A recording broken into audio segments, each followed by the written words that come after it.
Welcome. In this tutorial, I'm gonna show you how to enable dark mode on Telegram. So if you want to know how I did it, just keep on watching.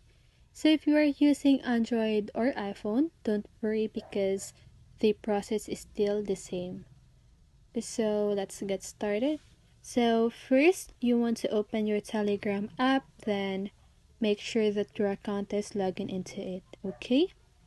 So after that, just click on settings and then scroll down until you see appearance. So just go ahead and click appearance, and then here you can see night mode.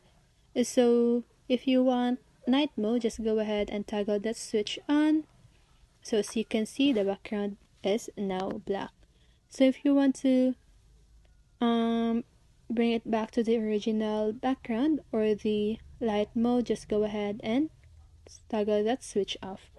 And then here there's a auto night mode, so just if you want to set it, just go ahead. So you can choose system, disabled, scheduled, or automatic. And so that's how you do it.